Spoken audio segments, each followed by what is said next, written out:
I want to call the March 16th, 2023 meeting of the Farragut Municipal Planning Commission to order. If you want to comment tonight, please make sure you pick up an agenda at the door that has some protocol for getting up and speaking. We need you to fill out a card, which is over at the table coming into the door. Fill that card out and take it up to Mr. Shipley. And when the item that you're interested in speaking on comes up, he will call for the people who want to speak to come up there. If the item is not on the agenda, you will be called upon for the, when we get to the citizens forum. So in the meantime, please do that and please abide by the protocol that we have for speaking. We'll start out with the approval of the agenda. Changes? No changes. Second. All those in favor? Aye. Opposed? Approval of the minutes for the February 16th, 2023 meeting. Any changes for that? No changes. Second. All those in favor? Aye. Aye.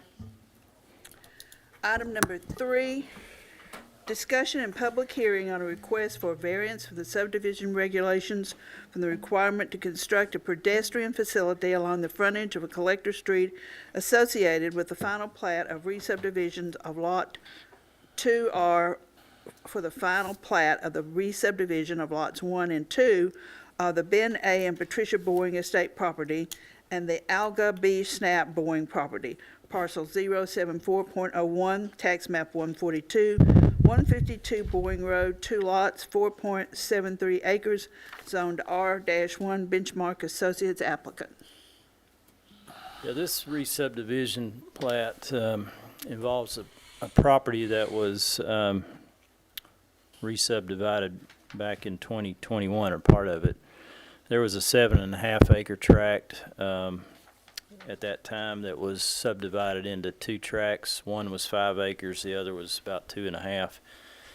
And that was taken to the Planning Commission because for that plat they requested a variance to not construct a pedestrian facility along the frontage of Boring Road based on the minor nature of the subdivision plat at the time and the distance of frontage that they have on Boring Road, that there basically wasn't a proportion of the requirement in proportion to the nature of the subdivision, and that variance was granted. Boring Road's a collector street, and it is required to have a pedestrian facility along its frontage as part of a subdivision plat. So that's why this plat is also being presented to you. The owners of the 5 acre tract are requesting to subdivide that into 2 lots, and they are also requesting, it's technically a variance, it's really a delay in the construction of a pedestrian facility, and that would be something that would have to be acted on by the Planning Commission separate from the plat itself. They're proposing to add a 20-foot pedestrian easement across the frontage of Boring Road for the future installation of a facility along that section, and also prepare a covenant that would run with the land and basically bind the owners of these 2 lots now or in the future to pay them for the construction of a facility across their frontages if a facility on either side was constructed as part of a larger project. There aren't any pedestrian facilities on the east side of Boring Road at this time, and really the only facility on that side of Boring Road is around the curve on the north side. There's a walking trail section that was built as part of the Country Way subdivision a few years ago. And this is obviously very similar to a re-subdivision plat that you all looked at back in December. And that involved 2 house lots on the north side of Boring Road. And basically they too had the facility easement platted and a covenant prepared. And based on the nature of this particular subdivision, the staff is comfortable with this approach. The town would still be covered with the pedestrian facility being provided by others when the time is right. It's just that at this time it would just be a section that basically has no tie-in on either side, and it's a relatively minor subdivision. Obviously, any action taken would be specific to this subdivision. If they decided to further subdivide this, then we would have to again revisit this, just like we are doing now from the subdivision that took place in 2020. So the action on this item would need to be first for the variance, which is really a delay in the construction, really, and then the plat itself. So the staff does recommend approval of the variance, subject to the covenant being prepared that would run with the land, and it would basically bind the two property owners to paying for the facility across their frontages when that was part of a larger project that would tie in to the north or south. And then that would be reviewed and approved by the town attorney, the language for that. And then secondly, the plat itself having a note added that would reference the recorded covenant associated with the pedestrian facility. With those two subject twos, the staff recommends approval of the variance. I have a question for you, Mark. When it is finally a sidewalk put in there, is it the buyer or the seller that is required to put it in? The property owner is of either of those lots at that time would be the way the covenant would be worded. Okay. And that may be 20 years from now, who knows, you know. It likely would be a walking trail, frankly, on that side of the road, but it would be some kind of pedestrian facility. Having this easement, you know, we get the additional right-of-way, and then we also have this 20-foot easement, which gives us more space to work with the property owner to meander the facility around landscaping or mailboxes and things like that. So it would seem to me to be a good approach that would cover the town. Rita, this would be simpler or similar to like covenants and restrictions in a neighborhood and maybe an assessment. So typically a buyer and a seller would negotiate it once it's determined. So through the title process, prior to closing, hopefully this particular note would come up, and then the buyer would go back to the seller and say, hey, there's a contingent liability hanging out there. How do we resolve this? I mean, the purpose of this is really more for the audience, is to make it a public record. So any buyer can't come back to the town of Farragut and say, well, I didn't know, nobody told me. Well, it's right here recorded at the courthouse. This is not normally how we like to do things like this, but under the circumstances, I think it's appropriate. And it's Mark, this is almost identical to what we did on the north side, is that right? It really is, yeah. It We've is. already done this once. Yeah, and this one has obviously more frontage. right. I mean, a lot of times what we'll do is, you know, we end up doing a letter of credit, but this letter of credit could be out there for 20 years, and that's yeah. not really fair to somebody, is to, you know, hold them. Yeah. So like I said, it's a public document. It's a legal document that's recorded. It's a little ambiguous because we don't know the cost of what that pedestrian facility is going to look like, whether it's a year from now or 20 years from now. And it may be, quite frankly, with the way that Village Green is designed and, you know, whatever happens on the other side of Boring Road, I mean, there may never be a pedestrian facility on that side of Boring Road, but at least it puts the public on notice that, hey, there is something hanging out there that you need to be aware of. Anybody else on the planning commission have any questions? Anyone in the audience? Nobody signed up. I'll make a motion to approve the variance as requested. I think we're going to do this in 2 action items. Is that correct, Mark? Correct. Okay, so I'll make a motion. Okay.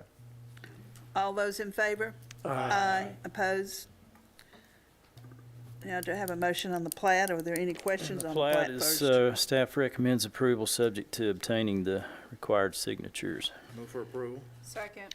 All those in favor? Aye. Opposed? Item number 4, discussion and public hearing on a request for approval of a final plat of re-subdivision for lots 23, 24, 204, 205 in Phase 2 of Brookmere subdivision, 4 lots, 2.53 acres zoned R-1 OSR, Lynch Surveys LLC applicant. Yeah, this is a re-subdivision that affects 2 house lots and 2 open space lots. The house lots are under construction, and the request is to basically take some of the open space from lots 204 and 205, which are in phases 2 and 3 of Brookmere, and incorporate those into these 2 house lots, 23 and 24. It would basically square off the rear part of the houses. Let's see if we got. So basically, this area here, this triangular area, is what's being affected. That's currently open space of 204 and 205. The area is already cleared out. It's not really in a tree-covered part of Brookmere, a buffer area for between Brookmere and Sugarwood, so it really doesn't affect that. It basically just adds a little more property for these 2 lots. So when when we were looking at this with the applicant, we asked them about the open space. You know, this is a open space residential zone, and it has to have 35% open space. Currently, Brookmere has 37.7%. With this re-subdivision plat, that would be lowered to 37.49, which is still obviously well above the 35%. So the staff is comfortable with this request. Like I said, it doesn't really affect the buffering between Brookmere and Sugarwood, and at least in this location. And we would recommend approval subject to the 5 comments that were in the staff recommendations. Anybody on the planning commission have any questions of Mark? So this change was something that was requested by staff or the applicant? No, the applicant. Okay. I think it was the people that were buying the house lots. Okay, well, that's, all of a sudden, you'd said something about the open space and. We were asked about the possibility of that, but it was Oh, you were asked?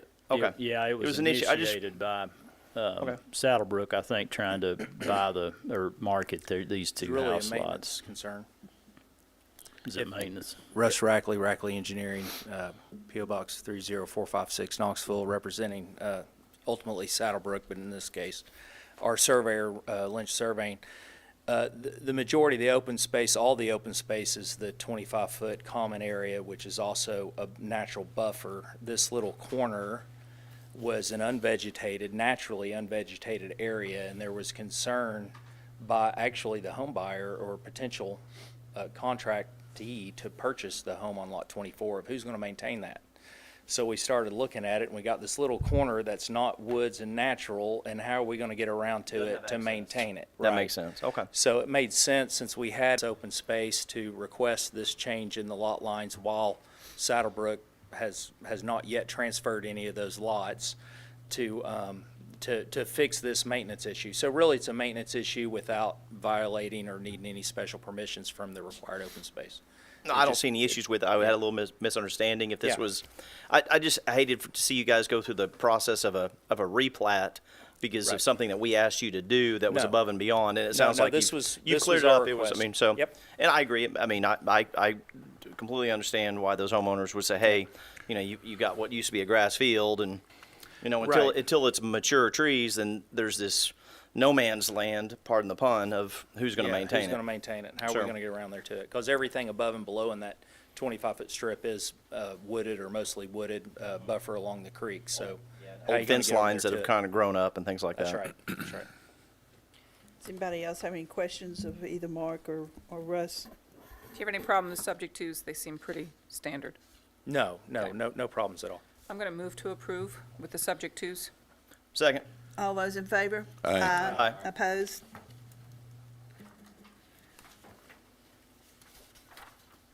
Item number. You're done. No, he's got one more. Oh, he's got one more? Yeah. Item number 6. Oh, yeah. Discussion and public hearing on a request for the approval of a final plat of re-subdivision to modify the drainage easements of lots 97 through 113 in Phase 3 of Brookmere subdivision, 17 lots zoned R-1 OSR Lynch Surveys LLC applicant. This is a, this is a request from the applicant, Saddlebrook. This is kind of the easternmost part of Brookmere, up at the top of the hill, backs up to Sugarwood to the east. And when this was originally platted in Phase 3, there was a 20-foot drainage easement. It's really a ditch area. It's not, that is not a storm structure in most of this. And it's actually one thing that the staff questioned when it was platted originally, because normally these easements are closer to the property lines, and this one comes into the properties of these house lots, in one case by over 40 feet. So as these properties have been basically developed, almost all these lots have existing houses on them, or there's, I think, one or two that are under construction. And these ditches have been put in during individual home construction. There's been questions raised by some of the homeowners as to whether the easement is wider than it needs to be. But the reason for that is you can't put structures within these platted drainage easements, so you've effectively got a 20-foot space in part of your backyard that you can't put certain structures in. Now, you could put a fence potentially and things like that. So the request is to reduce that from 20 to 10 feet. I know Russ had met with the town engineer and talked about that from a drainage perspective, and I think he was comfortable with that. So basically, that's the request. It would free up a little bit more usable space in the backyards of all these house lots. The staff did have a few subject twos on this, some of them similar to the previous item.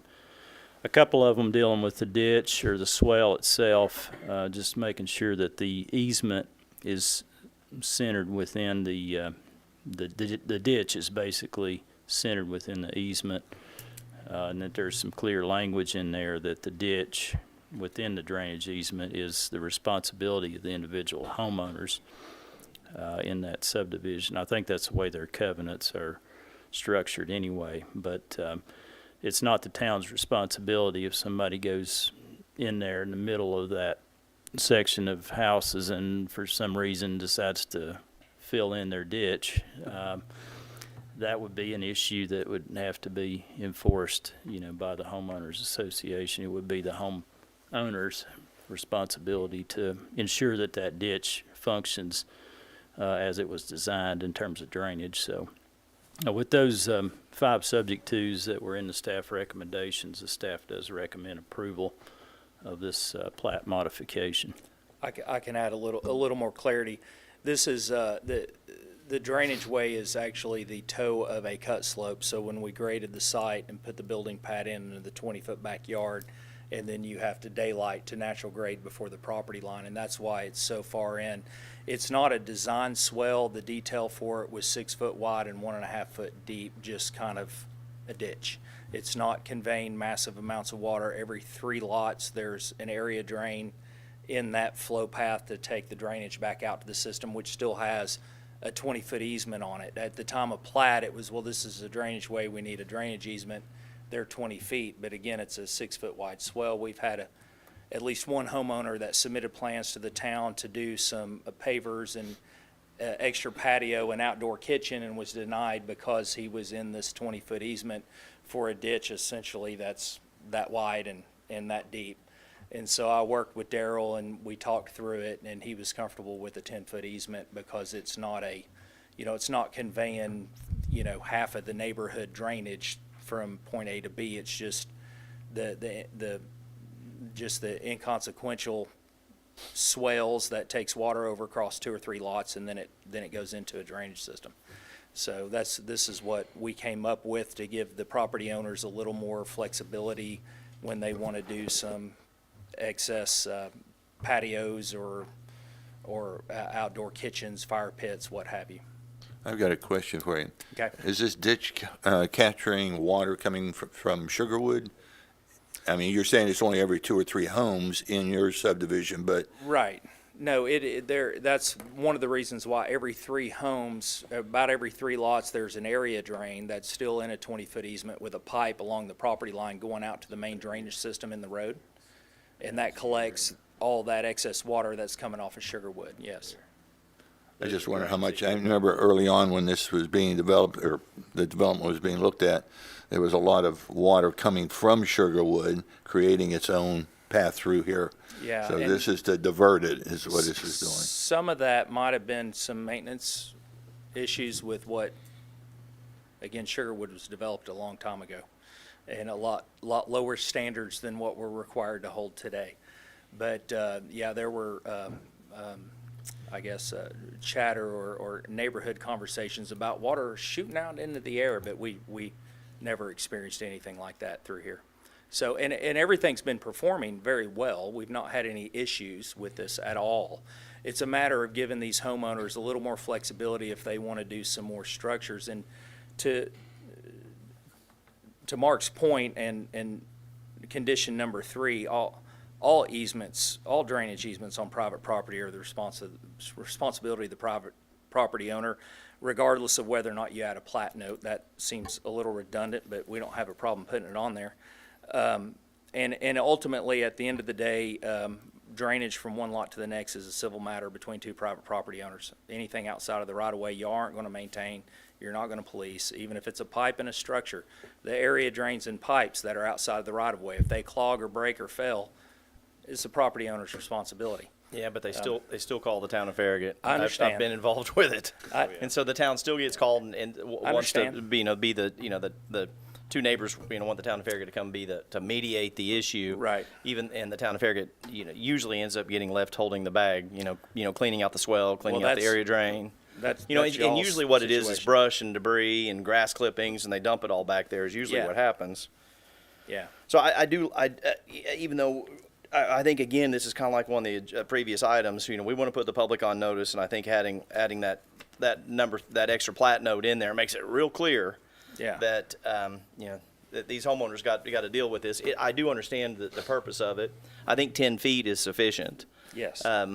You are going to have some homeowner that's probably going to go do some construction back there that, and it's probably going to be some years down the road, and the HOA is going to have to deal with it, and the homeowner's going to say, well, I didn't know. And you go, well, it's recorded on the plat, but they're going to go build something in that swell. They go, well, I don't need this swell. Why is it back here? Yeah. Until we have a heavy rain event, and then they're going to realize what problem they've created. Well, But I think we've had this conversation. You can never outregulate No. or outthink the behavior of humans on some level. They will always surprise you. But this is within the standards of care of engineering and surveying. This is well and above board on what is necessary for this situation. And again, I really call it a swale than a ditch. I mean, it really, like I said, it's just an area that you're trying Yeah. to collect some water and Yeah. And so, I'm gonna make a motion to approve, subject to items 1 through 5. Second. All those in favor? Whoa, Aye.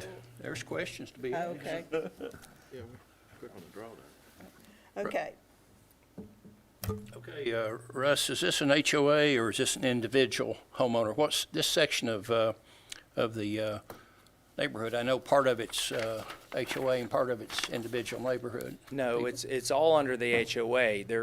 Nothing in here is zero maintenance. There is Okay. the lower road that are special within the HOA that pay a higher monthly due because they get all their landscaping taken care of. So this is not. This in is that- not part of the zero maintenance. This Okay. is part of the regular neighborhood, but they're all in the same HOA. They just have a different class of who pays what dues, because some are getting extra services Okay. because they're in the section that is zero maintenance. Okay, you answered my question on that. The drains, every 3 houses, where does the drains go? Where does the water dump out? They connect to the design storm structure system, and they go to the pond.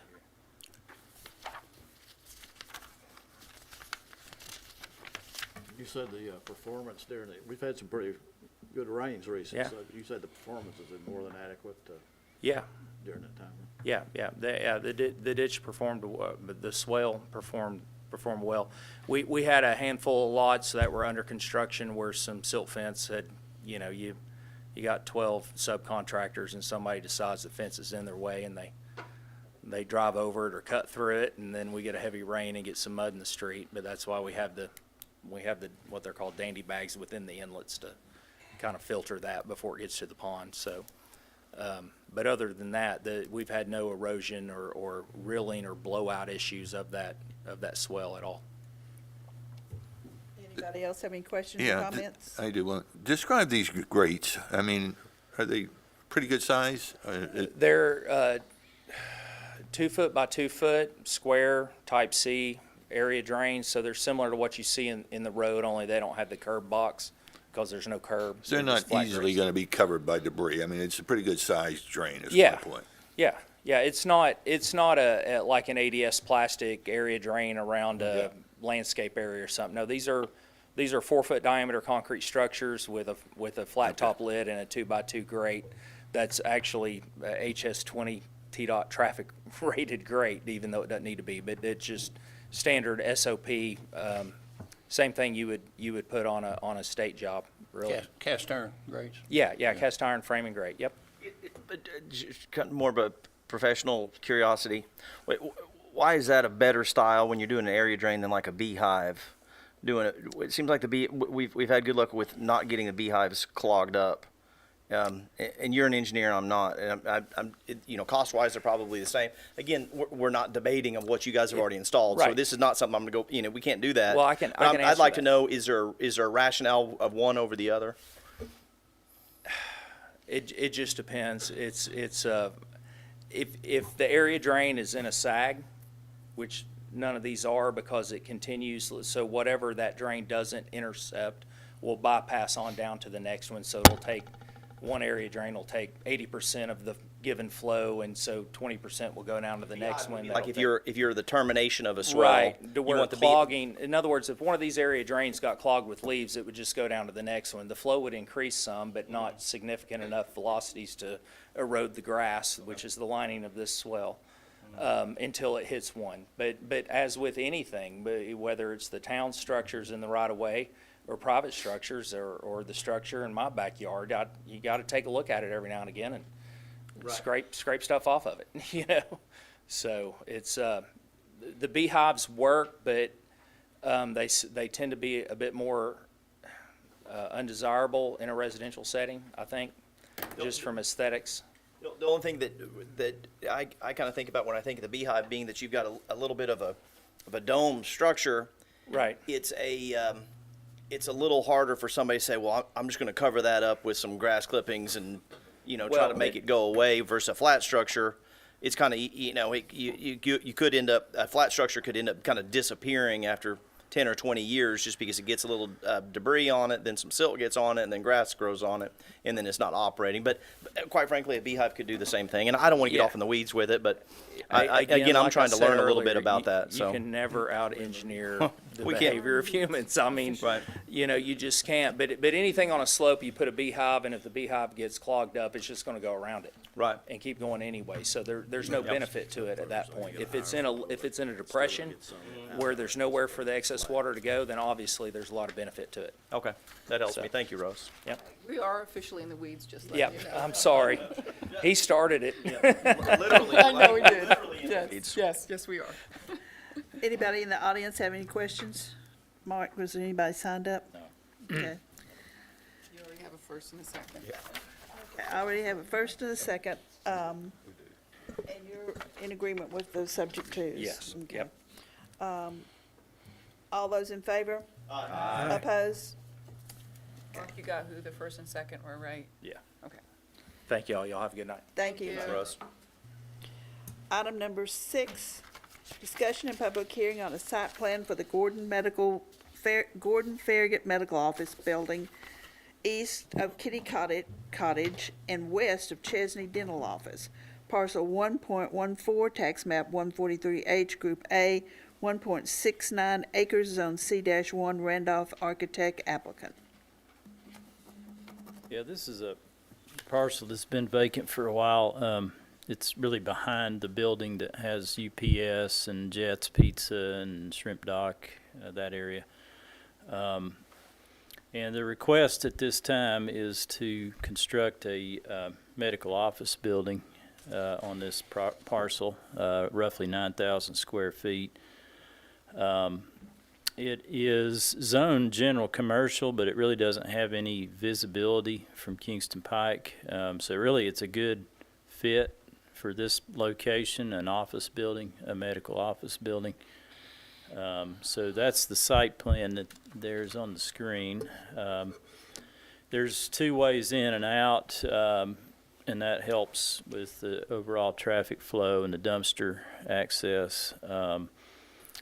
It actually fronts on, the only public street that it fronts on is Roan Drive, which is over on the this side of the property. Thornton Heights subdivision is here. So there's a 35-foot buffer strip here. Most of that has vegetation in it, and so that would need to be left alone, potentially supplemented if needed, but it's a undisturbed area. That's why there's also not a vehicular connection to this road. Actually, when the plat was approved that created this lot, there was a plat note after working with the Thornton Heights subdivision that there would be no access onto Roan Drive. So in the case of this, that's why we didn't recommend one. So the shaded parts of the parking lot, the parking spaces are pervious concrete, and that's mostly it on the site. The building itself is basically all brick, and these are some of the images of the building. Obviously that's the north elevation, and then looking at the building from the east, looking west. So it's pretty much an all brick building. It has a defined cap. Basically the HVAC units will be screened with an equipment screen on the roof. That's the upper left image. So they bring in a lot of nice architectural elements with this building. So we were very pleased with the look of the building. I think it would be a good addition in this particular location. The staff does recommend approval of the site plan. There were quite a few comments, but I would note that a vast majority of these comments are really super minor and would be very easy to fix. A lot of them are our standard comments like notice of coverage, erosion control, letter of credit. Some of them are just kind of reminders like the landscape plan and the ground sign, that those are separate reviews and approvals. So with the subject twos being addressed, the staff would recommend approval of this site plan. Is anyone with the applicant here? Yes. Let's see if we have any questions, or if you have any questions. No, ma'am. If you'll tell us who you are and give us Mark your address. Randolph, Randolph Architecture, And an 1975 Fieldstone Drive, Okay. Lenore City. I would just second what Mark has indicated. The items that's listed, we have already started working on those to allow you to understand that. We don't have any issues with any of those. Okay. And if we need to make an adjustment, we will, as needed. Anyone on the planning commission have a question? Yes. Yes. Okay, let's start down at the end. Is there a ground-mounted sign going to be on your property? There is, and that was one of the comments It's or right the here. listed. And what we will do is, as Mark suggested, that's a separate permit, and it would be reviewed separately, By the and we VRB. understand that. Yeah, that's why I want to make sure you introduce that at the same time, so the VRB knows exactly where it is when they're looking at vegetation and other stuff, so, okay. Yes, sir, exactly. And we just wanted to place it on there so that when we submitted it for review, Mark and the staff would kind of understand our thought process of where it would be located and see if they had any issues or problems with that. But yes, we know it's separate, and we will follow those rules and regulations for signage. I have a couple of questions. Where's the location of the HVAC units and the power going into the building? The HVACs are on the roof. They'll be on the roof Okay. of the building. And they got screening. I think I saw a sheet that Yeah, showed there is screening. a screen on, mentioned that one. It would be Right this there. here. Okay. That's a material that's specifically designed to screen RTUs. And are there any transformers? Or is it just power? They will unit? be. Yeah, they're screened too. There's a screen on the rear or the back, Yeah, west side. back here. It's on, there's here, That's this bottles, area. isn't it? then over Yes, here. it One of them is. is a bottle storage, right? Yes. Compressed gas. The one on the left-hand side of that plan would be the bottle storage and the screen for it. The generator, the transformer, we are thinking would be over on the right side or that right corner, which would be the southwest corner of the building, and we would screen it, of course. Okay. And I have a comment. It looked like a couple of drawings where the dumpster is different locations on different drawings. I'm assuming that the first drawing we saw is correct with it closest to the parking lot. On one of the later drawings, I think it was the landscaping drawing, it was shown at a different location. Yeah, the landscape plan hadn't been updated. Originally, that was one of the initial staff comments. The dumpster had originally been too close to the Yeah. side property line. Well, So one of they the had to drawings still shows relocate it it. out there. Yeah, and that's one of the comments, is to Okay. update the landscape plan to make Yeah. sure it's consistent with the site plan. The landscape plan's actually going to the VRB on the 28th, so they'll be looking at that. Are you done with your question? And just to follow that note and thought is that we've already had the landscape architect modify and amend those drawings. So he has corrected his drawings Okay. at this point in time. Not a big deal. I just thought I'd point it out. Thank you. There is a Thank you. sanitary sewer easement that runs through here, and that is one of the comments the staff had, is just verifying that First Utility District is okay with that dumpster enclosure being partly over that. If they're not, it will have to revisit that location. But walls and retaining walls and fences and things like that can be in platted utility easements, but you just definitely needs to be verified with First Utility. Mark, I just have a quick question about 17, the tree survey, where it says most of the tree cover outside the buffer strip is a young stand of Bradford pears. Yeah, I assume we're not trying to protect those, no.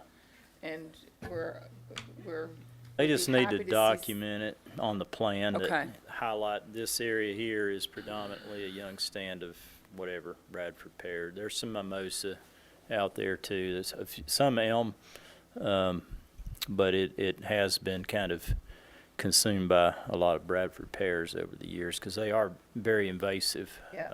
Well, and they- that's kind of what I'm asking is, in our tree protection ordinance, is there a way for us to encourage the removal of these, somehow word our ordinance so that we can encourage some of this stuff to be removed? Well, they'll be removing pretty much all of it because Okay. most of it's where they're A going good to be April building. windstorm is going to take care of those Bradford pears. They'll It'll be, a bigger time. Yeah. It can't come soon Yeah. enough, or maybe we just get out there and help a little bit. And some of his theirs may have gone kind of wild. They've turned into the calorie pear, the one with the big thorns on them. that's exactly And what's that's what happening. happens to them. And they're a bear piece. You can't even walk through them because they get so thick, and they got about 2-inch spikes on their limbs. Yeah, that none of those were planted. Okay. They've all just Oh, all right. kind of populated. All right.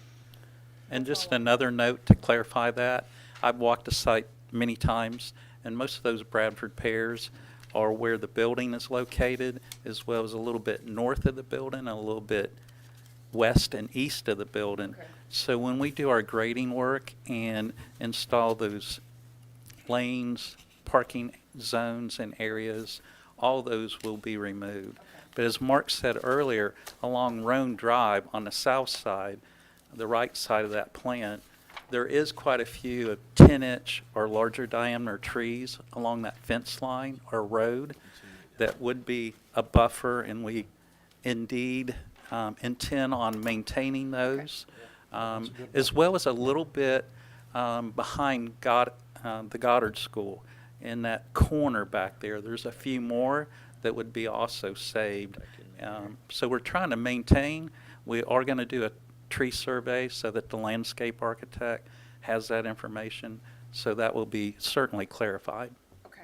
Who knows what you're going to find? You're actually on kind of one of the end zones of the old high school football field. If you go back far enough, the old Farragut High School football field was it was right there. Matter of fact, the lights were still on Roan Drive about 20 years ago. The old football field lights, but Oh, really? so who knows all sorts of things you're going to find back there, especially on the south side. But Interesting.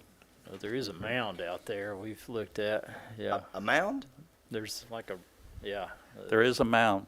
I was trying to It's- figure out where all I wonder that what dirt that would. came I mean, it wouldn't have been part of the football field, but I wonder if it was just where they pushed up some dirt some years ago. from. It's like 6 feet, 6-foot mound there, so.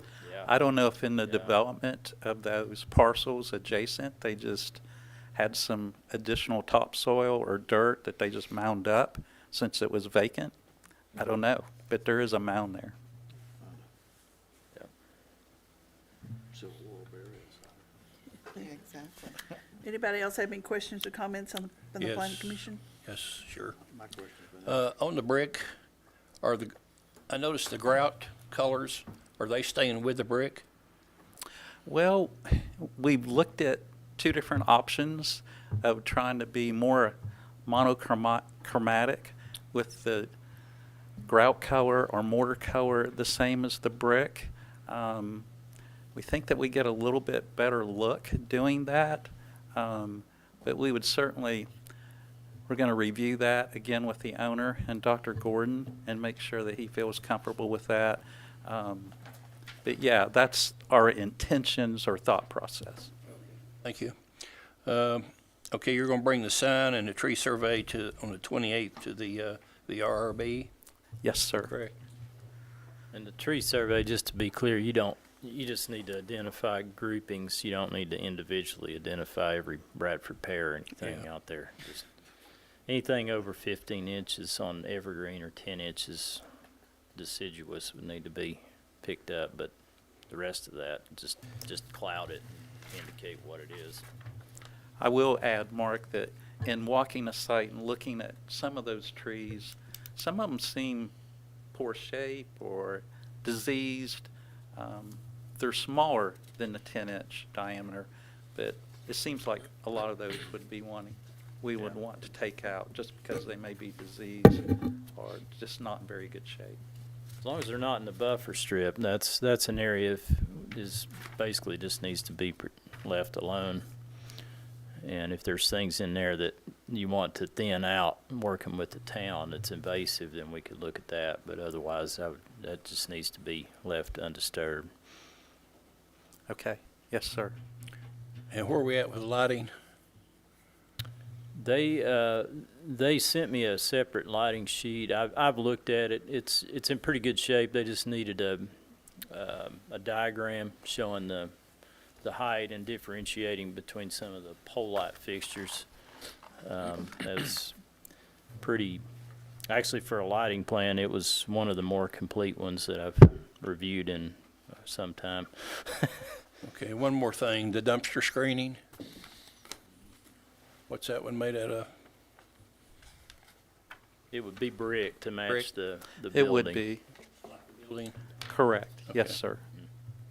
Yep. I have. Anybody? Got any questions? I think mine have been answered. unless you can figure out a way to bring nukes back. Mark may be the one man in this town that misses nukes more than I do. I used to see him in there all the time. Yes, But anyway, I'd like to have him back in the town of Farragut if we could ever get him here. it would be nice, wouldn't it? Anybody signed up to, okay, No. have a motion? I'll move subject to the 3 stipulations. Second? Second. All those in favor? Aye. Aye. Opposed? Thank you. Thank Mark. you. Thank you all. We're excited.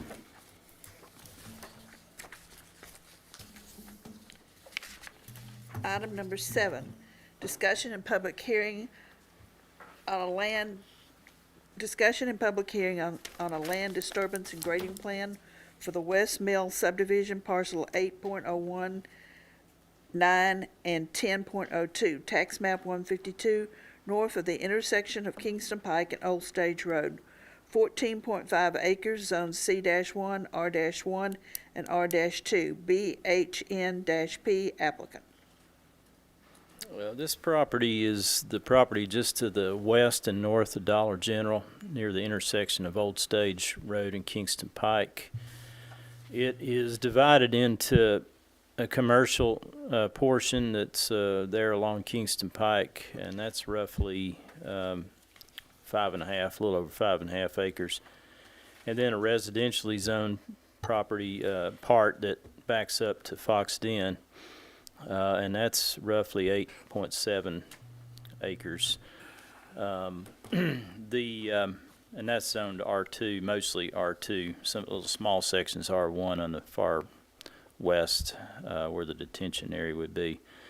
The residential portion, as you all may remember, was part of a preliminary plat that was presented to the Planning Commission. This is not it. But the property does have 2 different access options. One was on the Champions Point, which is in Fox Den, up here in this area. And then the Kingston Pike frontage here. So when the preliminary plat was up for a vote at the October Planning Commission meeting, it was denied because of the access onto Champions. Namely because the property had the other access option, and Champions Point was deemed to not be a good connection because it really wasn't designed on the front end for that kind of tie-in. So they've kind of gone back to the drawing board, and this is kind of what they're looking at with the residential portion. They're not presenting that at this time, but because this option does involve more grading than the original, and it does go through the commercial part of the property, they're requesting a grading plan to go ahead and pre-grade the site, most of the site, commercial and residential. It's something that we've done before in some other developments. We did it most recently with Top Golf, where they went in and got a grading plan first before they got their site plan approved to go in and grade the property, and that took a long time because of all the rock that they found. So that's really what they're requesting at this time. The construction, that's kind of the grading. They're going ahead and padding out roughly the house sites, kind of getting that prepped ahead of time. The construction entrance is not at Old Stage Kingston Pike because until that's signalized, that would not be a safe way to get in and out of there. So it's actually, the construction entrance is actually down to the west. It lines up roughly with the eastern right-in, right-out access into Little Turkey Creek Commons development. So that's, and TDOT's been made aware of that. We've got a letter from Casey Wood with TDOT. And I think they're comfortable with that location, as is our town engineer. We definitely weren't comfortable with it coming in off of Old Stage because you just have too many conflicts there until that's signalized. So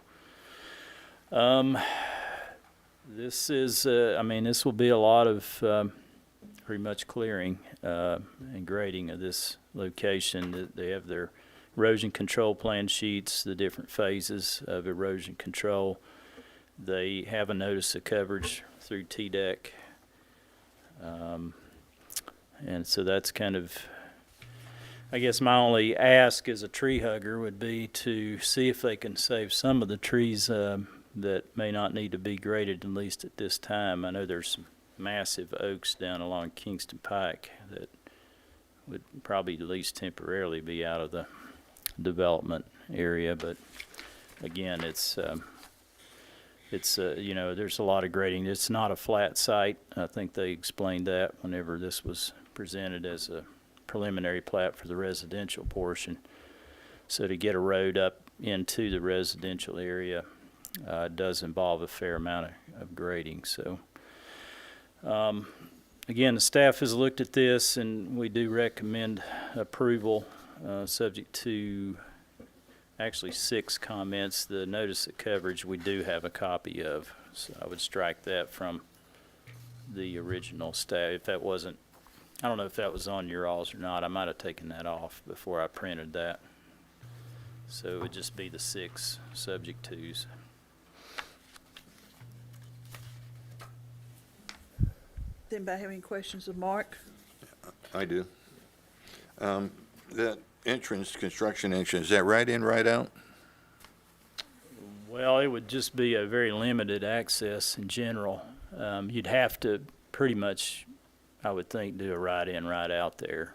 I mean, I it's hate just to have too. someone trying to cross two couple Yeah, lanes. they're going to have, they have a traffic control plan as part of this project, and Okay. TDOT's aware of it, and they're going to have to also bless that along with our engineering staff with our right-of-way permit. So, you know, that's a very bad place there in that curve. It's a blind curve coming around there, and if someone doesn't have a red light, they're gonna come We'll flying have through to the. have some signage and, you know, alerting people in both directions of what's happening there, right. so that, you know, it's as safe as possible, because it's a A blind. truck coming out of there loaded with dirt, heavy truck is gonna be coming out of snail's My pace. understanding, most of the dirt is going to the west, in fact, probably all of it. Oh, So, not hauling it off property. yeah. So Do we they're want to trying hear from the applicant? to balance Rodney? that, but, so it would be effectively a right in, right out. I might point out that that's the old lumberyard entrance. It is. Is what they're Yeah, proposing it's to an old use. drive You know, there. obviously there's more traffic on Kingston Pike today than there was 30 years ago, but Yep. the signal at Old Stage Road does create some breaks in the traffic. The one that Everett does as well, so. Yeah. Yeah.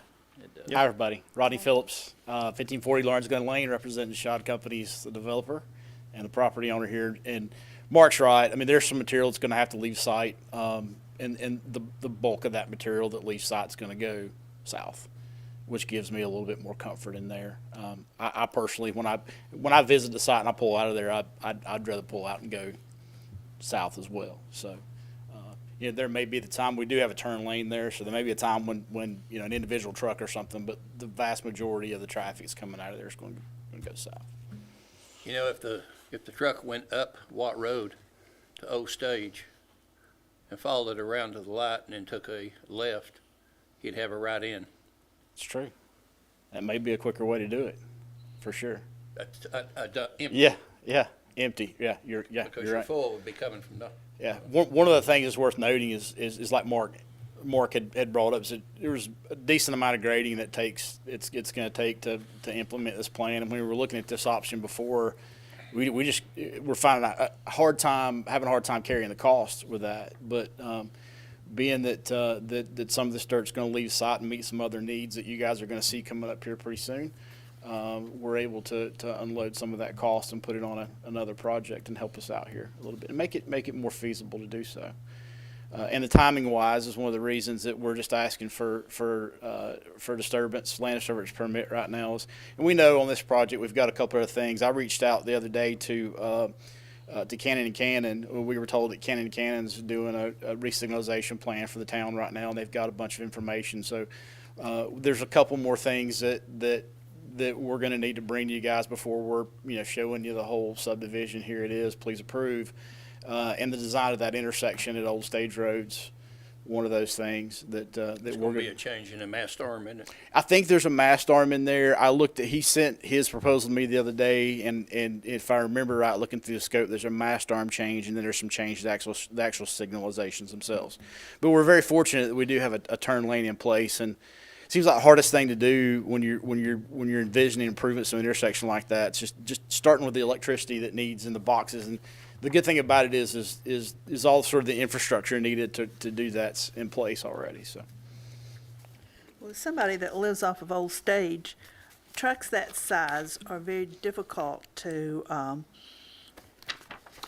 pass by on Old Stage. Yeah, and honestly, Mr. Mayor, too, I think it's our haul distance is about 1.5 miles down Kingston Pike, so they may be better off staying on Kingston Pike and not. Yeah. Yes, the left turn from that center turn lane into true. the old Broadway Lumber Company Yeah. is might be a challenge. Yeah. Yeah, that wouldn't be good. And so is getting a dump-sized truck down Old Stage, too. It's hard to meet those in tractor trailers coming up Old Stage, but you do.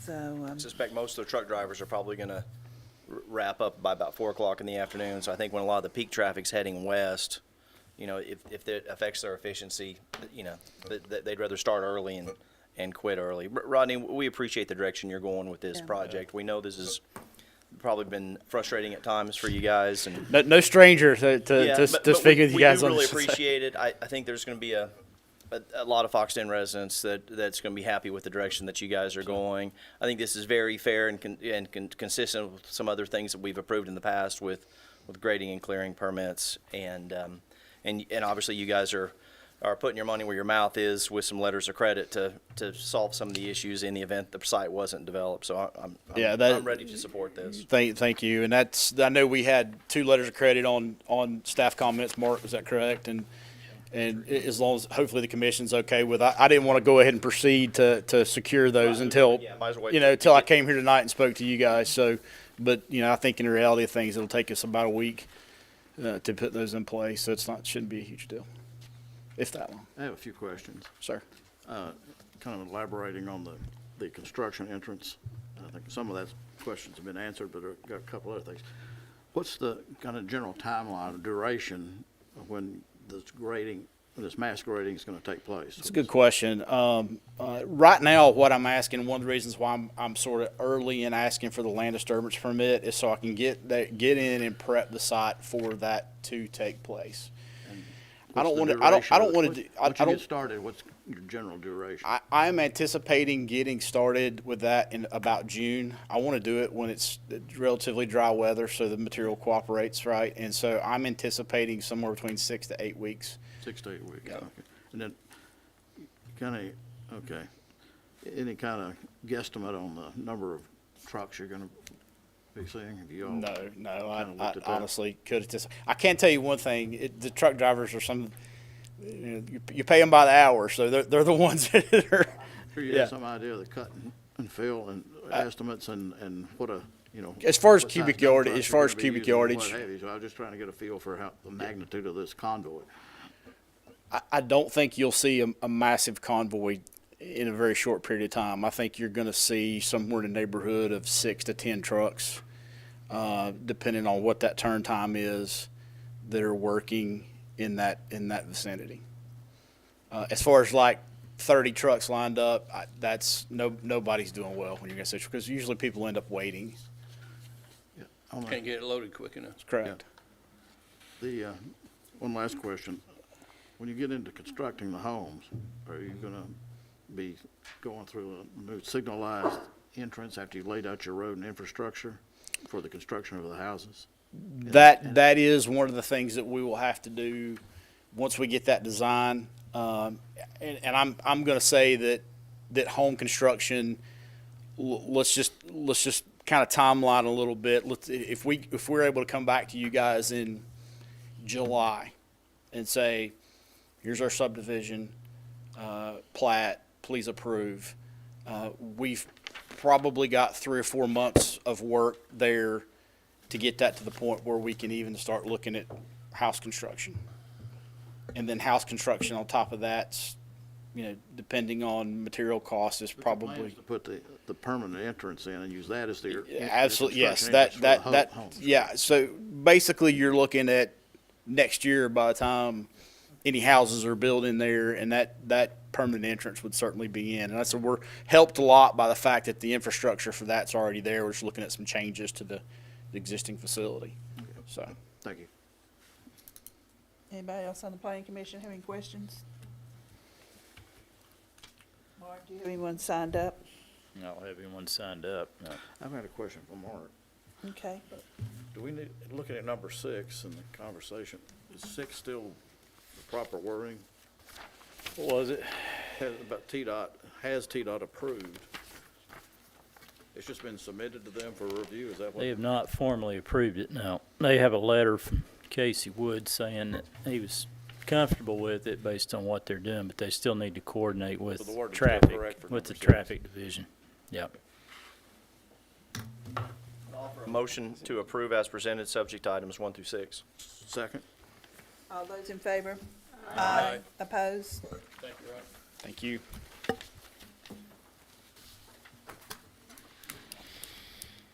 Item number 8, discussion on proposed facade modification concepts to the soil nail wall associated with Phase 1 of the Kingston Pike Village, 13120 Royal Palm Way, southwest intersection of South Walk Road and Kingston Pike.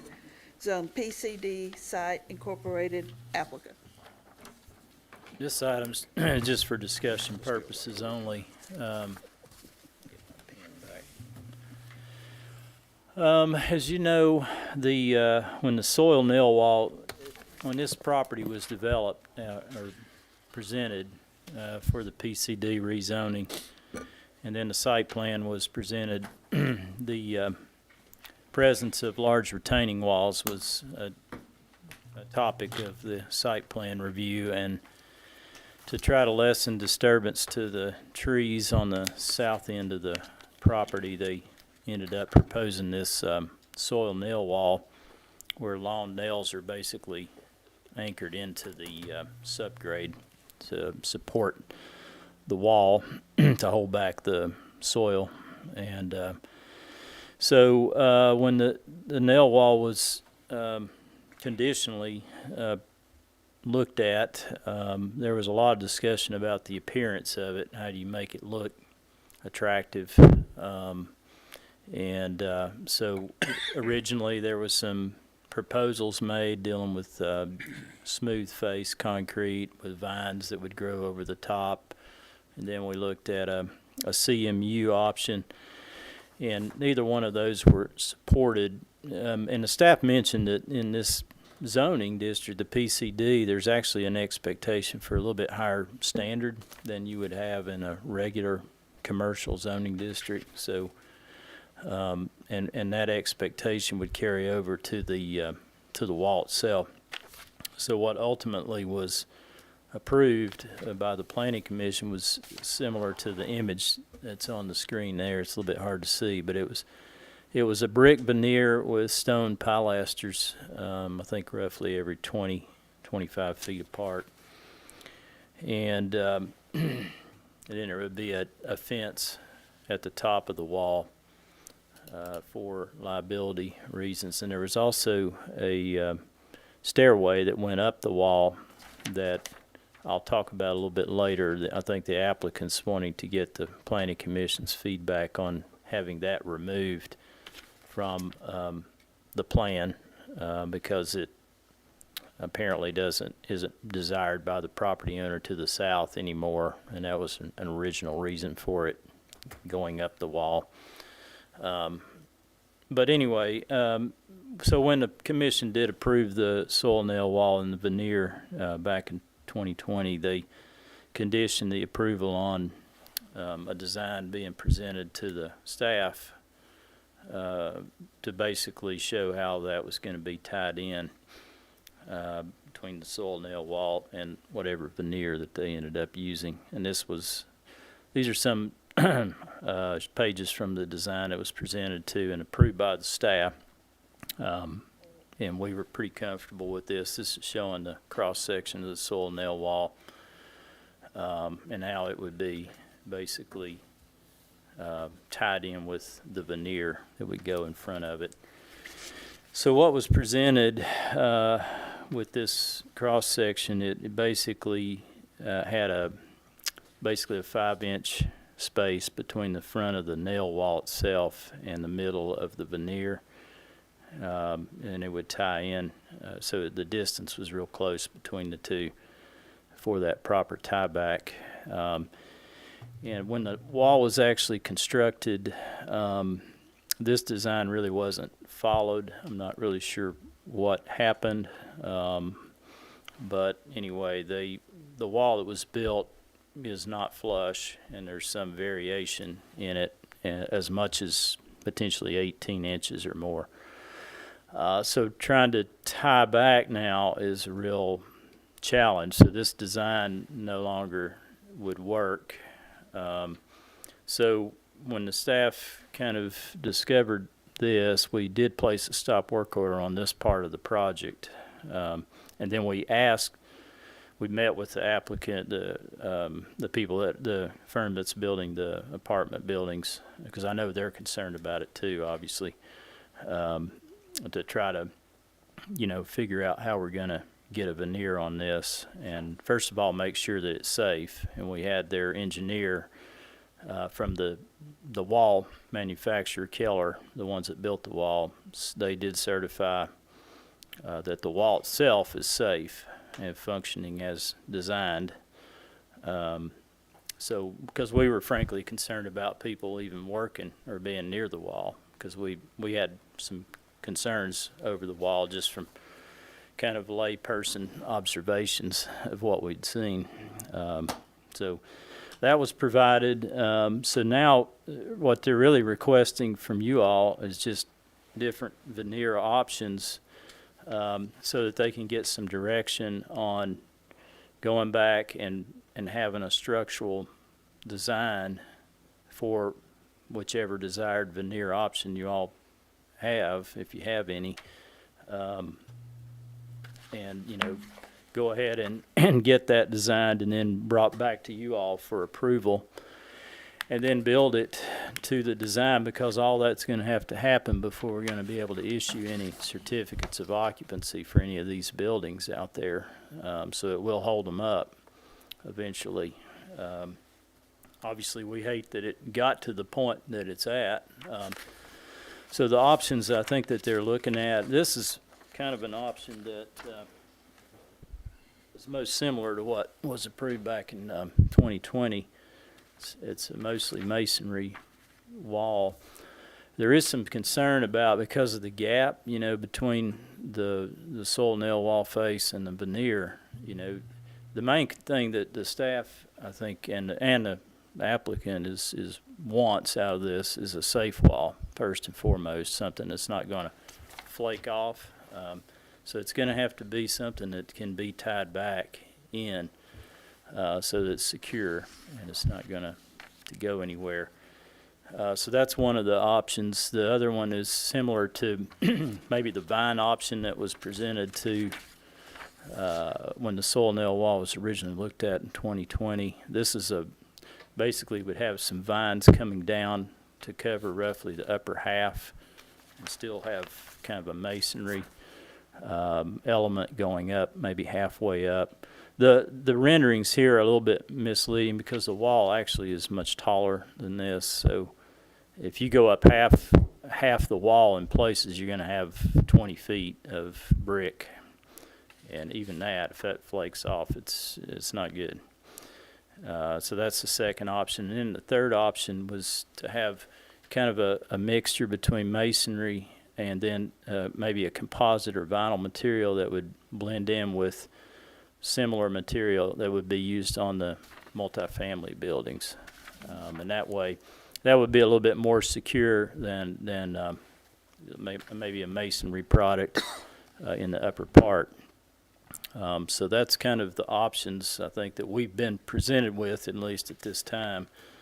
And I know the applicant, they can go through these in more detail and discuss any questions y'all have. I think, again, as we've indicated to them, and I know they want the same thing, we want the wall to be safe first and foremost. And ideally, a wall that's most similar to the one that was originally approved, provided it can be installed to be a safe wall. But that's basically it as far as the wall itself. Again, the other element that they wanted to get your feedback on was the stairs and omitting those basically from the development plan. Staff is fine with that. We talked about it at the staff developer meeting. I don't really understand why it was ever really on the plans. I think it was a desire of the property owner to the south for some reason, but it really doesn't make any sense, and I think it's a real liability if it were there. So I think we would be fine with that. I would say that on this PCD project and the one at the Biddle Farms, one thing that we're going to do is making sure now that they're moving forward with these, that we'll present a development plan for each of those, at least on an annual basis, and see, where we're at. It's in there already as a provision in the PCD, and in particular with this project, there's been some uncertainty about the non-residential aspect of this, and so, we just need to get an update, from the applicant on the development plan of the overall project, and so we'll be doing that. Potentially at next month's meeting, if we have some direction on the veneer for the soil nail wall, we'll just look at that all at once. So that's all I've got on that. If you all have any questions of me, I can try to answer them. We do have representative from Fielding here if you have some specific questions for them.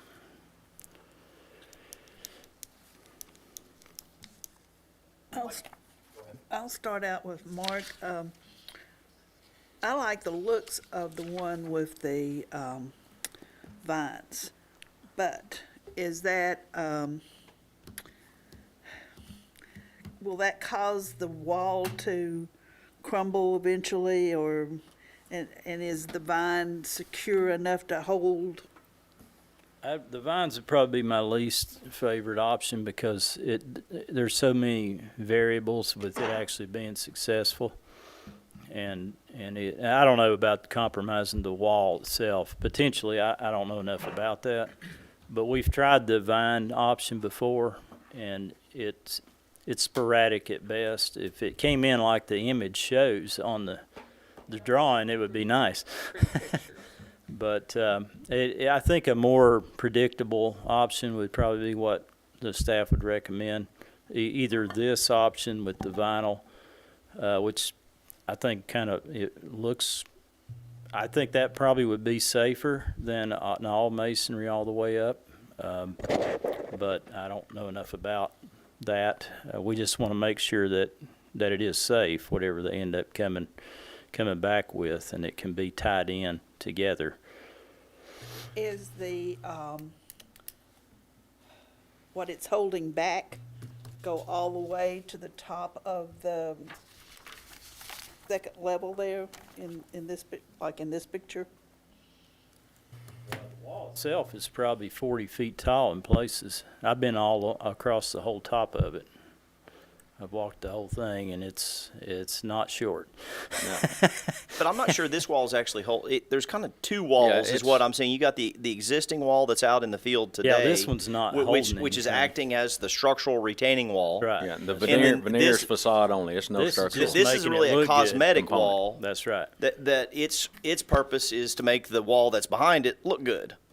Yeah. What I do have in a question for the applicant, because I've Before- you go ahead, Brita. Before we get into that, let's have him identify himself and give us an address. David Gardner with J.A. Fielding, 814 East Woodland Avenue, Knoxville. Thank you. Okay, go. Dave, when I saw him starting this wall a year or two ago, I kind of scratched my head and thought, okay, this is going to be a problem. And there's a fair amount of horizontal undulation in that wall. And if you look at your cross sections, it's showing that this wall is right up against the old wall, and if you follow those undulations, you're going to have a funny looking wall.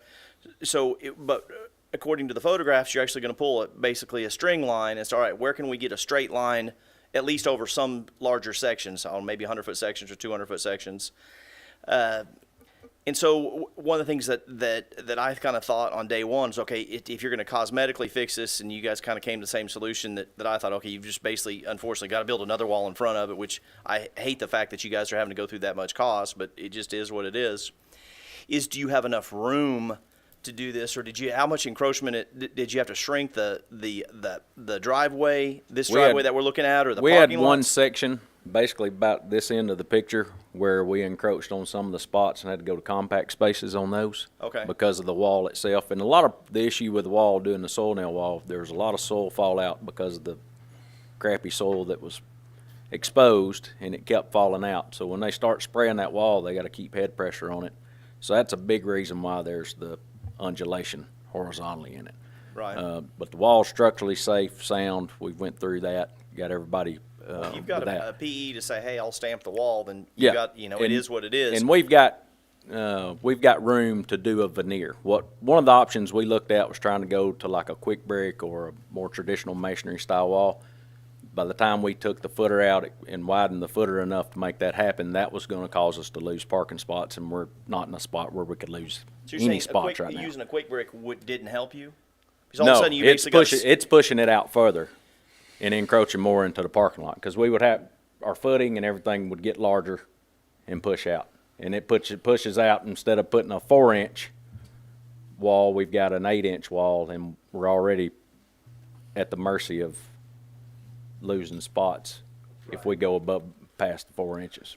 Basically, it's going to be tight. I guess what I'm concerned about is I think you're what I hear 5 inches. You're basically 5 inches off the existing wall. Well, so if you look back at the original drawings, all it says is near vertical, and you've got one That's engine. You pretty got one. subjective. You've Near got one engineer designing the soil nail wall. You've got an architect who's put that piece together, and the only thing any structural engineer did was design the footer. So nobody's designed that wall veneer structurally, and nobody will. And part of the issue, and I brought Dennis Huckabee if you need to answer expert engineering answers, but part of the issue with the soil nail wall is it's designed to move.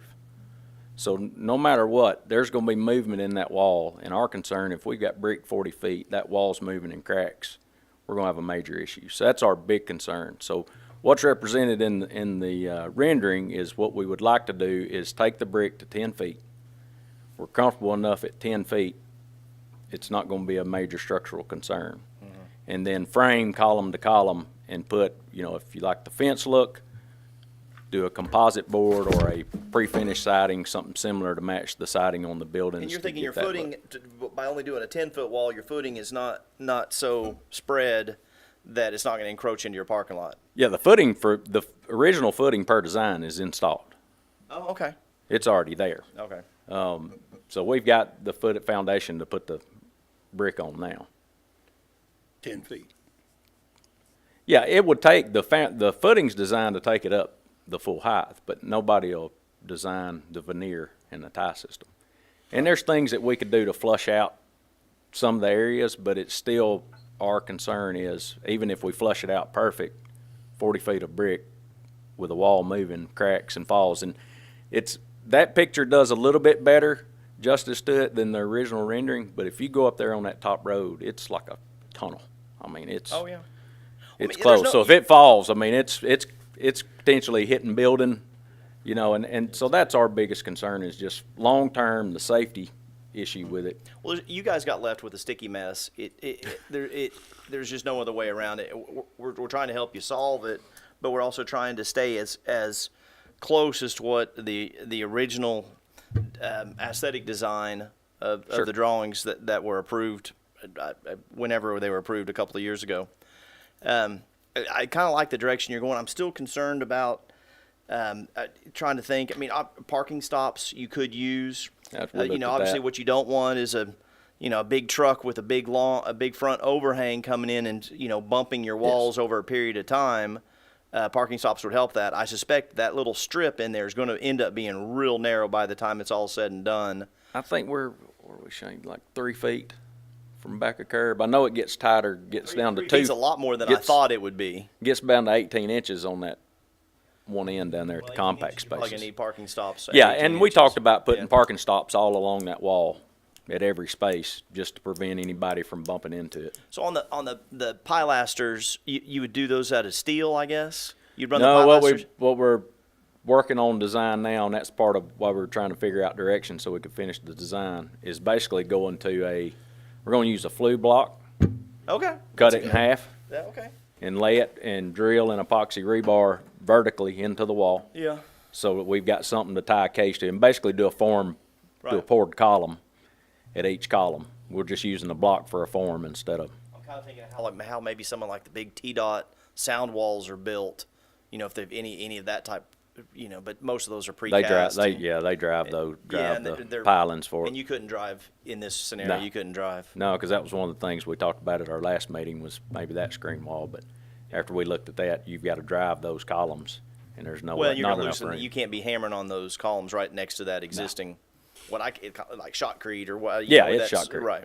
What that wall is. I'll yield the floor to anybody else has a question. Obviously, this is a challenging one, and we want the applicant to be able to have the tools, hopefully in the direction tonight, to be able to move forward. And on the green wall, we've got some pretty good looking artificial ivy, I have to say. It does look good.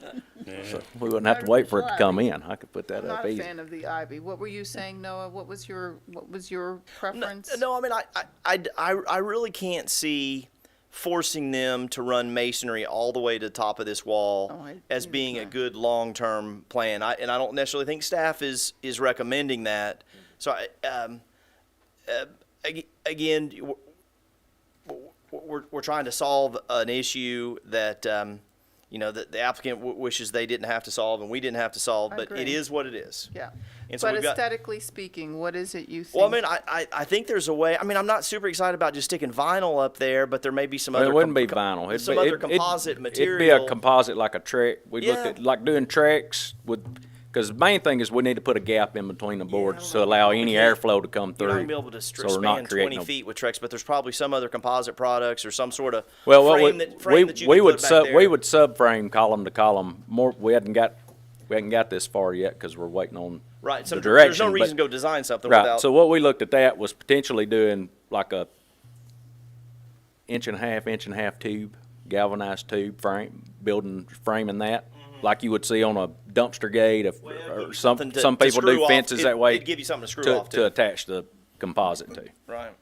It's got to have some kind of support, and then structurally we could brace that back to the wall itself to reinforce that, so that structurally we feel Luis, good to about answer it. your question, I think this rendering that we're all looking at, in my mind, that's going to be kind of the best solution of anything that we're looking at under the circumstances. Again, it is not exactly what we approved, but quite frankly, it might, especially if whatever the composite material is, maybe kind of ties in with the composite material that's, or at least same color on the buildings, it makes a big wall maybe look less big. Yeah, it I softens it agree. a lot. I agree. I'm not a big fan of the ivy wall. Faux or unfaux, it doesn't sound really appealing Yeah, to me. I understand. And I And the suspect- full brick feels like a prison. Ultimately, my concern is your concern. I want it to be safe. Yes. It needs to be safe.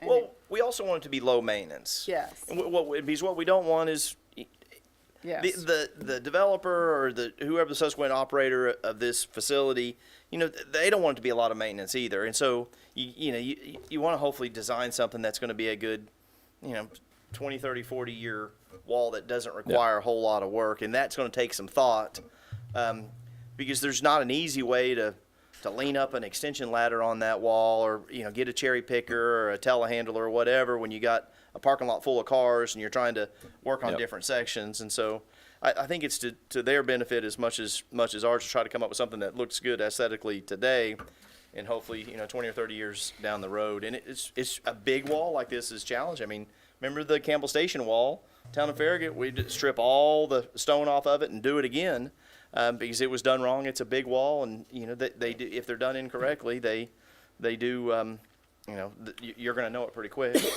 but I think under the undulations, I'm concerned about the undulations. I'm trying to get a straight wall. I mean, so I'd like to see the applicant have some flexibility to try to pull some tangents, you know, and 100-foot, you know, stuff. You're not going to get one long straight. By pouring the columns, we can establish face of wall. Straight, all whatever that is, all 900 feet of that across, or I don't know It how won't many be feet. perfect. There'll be some. You're gonna have to have some. There'll be some variance in it, Okay. but we can make it a heck of a lot straighter by forming it, getting the columns poured, establishing our face of wall line, letting that be our basis for running the brick, and then we can brace off, like with the fence part, we can brace that back to the wall in those big areas. Okay, That's got the issue. I've got a question about the handrail that you don't show that on this particular drawing here. I'm not sure how you're going to put a handrail up there. What we're Except wanting to unless you propose with step that off. is shift that rail or fence behind the flume. Okay.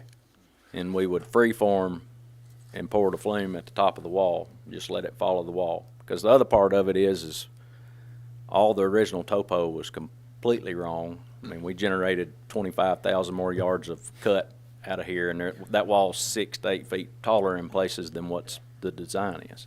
Might be cheaper. And it's it's been a mess from might- day I mean, one. if So you we've make- got to add drainage. We're going to have to figure that out once we get up there. We may have to add a false column with a pipe, attack like a gutter system to get the water away from there. We just won't know until we get up there and get started on it. Just getting rid of that staircase too. Absolutely.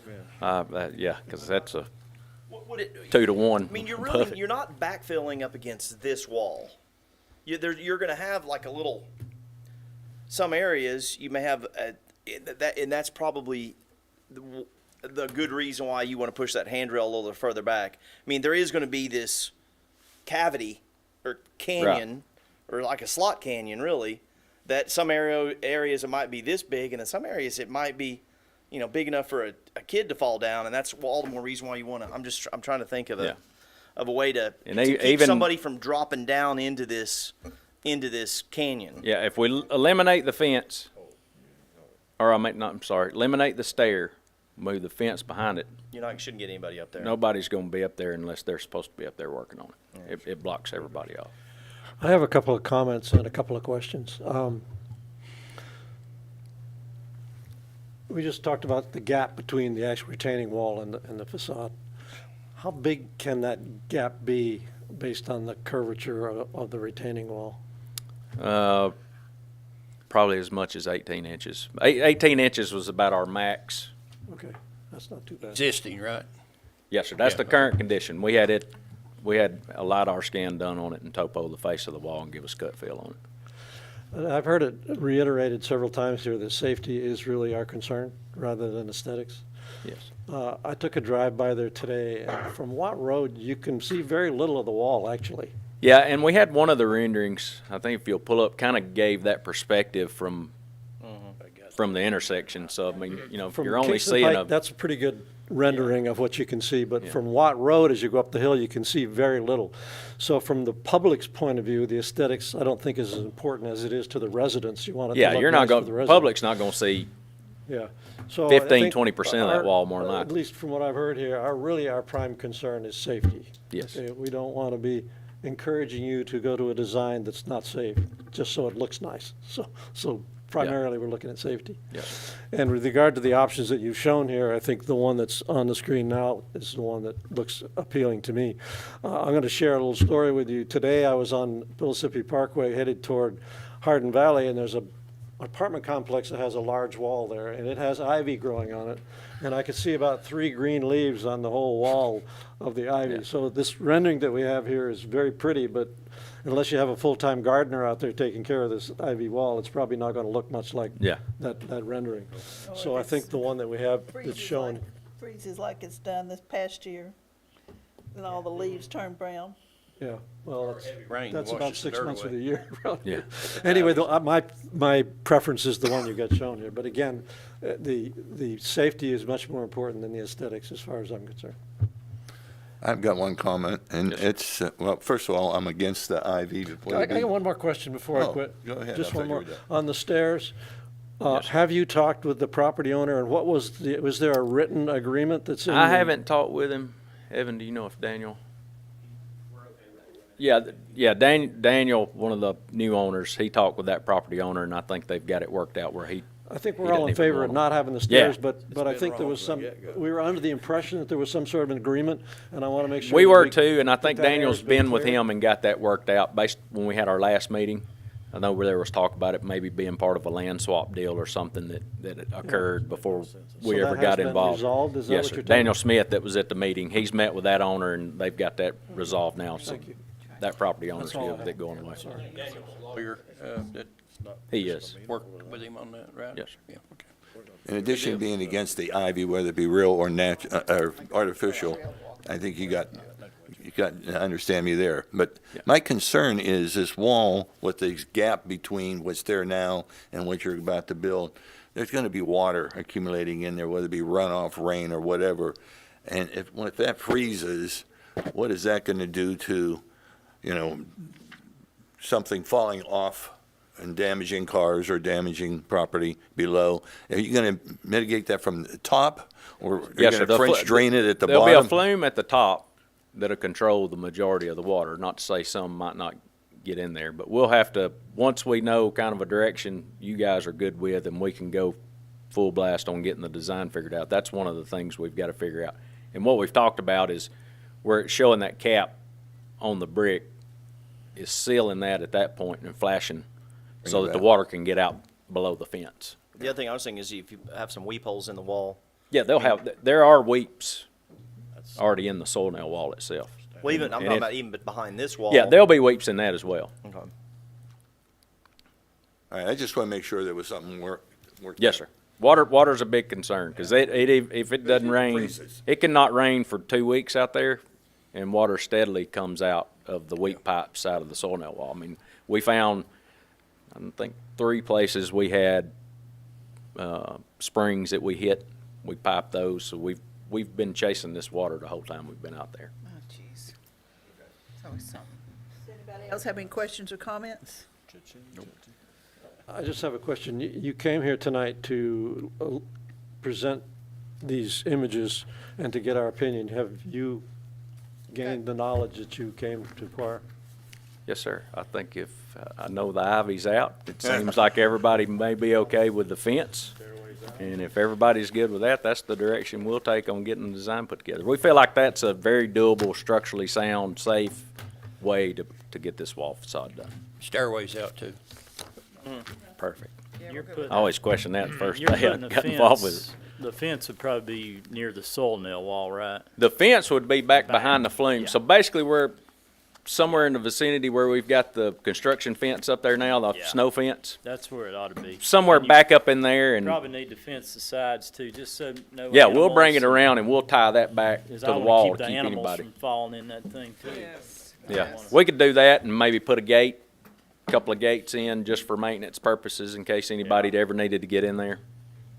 We I'm probably just- just need to, I don't know if you'll have this design and everything ready for April or not, but we just need to see. We're gonna push to Try have to it get ready for that, them. and we'll present it back to them with more detailed design, including the fence. What's his date to get it in, Mark? Well, Did you know that? Probably passed already for April, aren't we? it's not Yeah, you don't passed. seem like Should it be would to you. Wouldn't it be Monday this week? Yeah, it's the 20th. Monday next week. Yeah, we won't have it done for, I mean, we could, since you've already presented it as a workshop item, we could probably look at if you could get it in by the end of this month, but I don't know if that's a possibility or not. I'll have to get back with the engineers to see where they're at and how long it's gonna take them to get it done. I definitely want to do it right and take your time and have a good design, even Yeah. if it will hold up the COs out there for them, and I don't. Well, if the I architect hate can't get his that. ASIs fixed, it ain't gonna matter anyway. Yeah, I've just got one more question too. Going back to that third option we have, I really don't understand what the pilasters would look like. They're stone wrapped, like just same what you see here. the top of it. And then a stone veneer, Well, as far as the we'd facade wrap, on those we'll wrap the segments? columns with stone, and then we'll do a composite Trex type board for the fence, and then, Fence. of course, the brick that matches the buildings on the 10 feet. Okay, I'm clear on that. Thank you. Yes, sir. Well, I'm just curious as to why somebody wanted a stairs up through there to begin with. The owner did. The owner from the other property, they did a property swap. So the guy that lives on. What was Very his- well could have been driven by, Access I mean, it could have been Okay. Yeah, but driven it, by us too. And We've got a well, if it sidewalk was in now the, that, yeah. I if it was mean, going to shopping center, it might make sense, but going into a residential area didn't make any sense. I think he's got direction. All right? Okay. If we Feel like get- you've got some, Yes, some sir. direction? Yes, sir. Now, you'll probably get more support next month if you're not wearing any Alabama garb. Well, see, I wore that on purpose in Yeah. case y'all were nasty to me tonight, then I could claim y'all were discriminating against There me, you and go. All right. I'd be able to get it approved.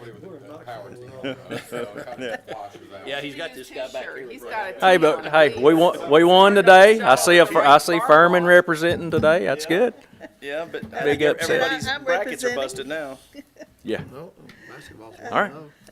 Thank you. Thank you. Thank you. Approval of utilities, We don't have any. no utilities, and citizen forum. No, I don't think we have, Okay, we I don't got- have any citizens hardly left. Motion to adjourn, adjourn. All those in favor, aye. And it's never easy. Adjourn.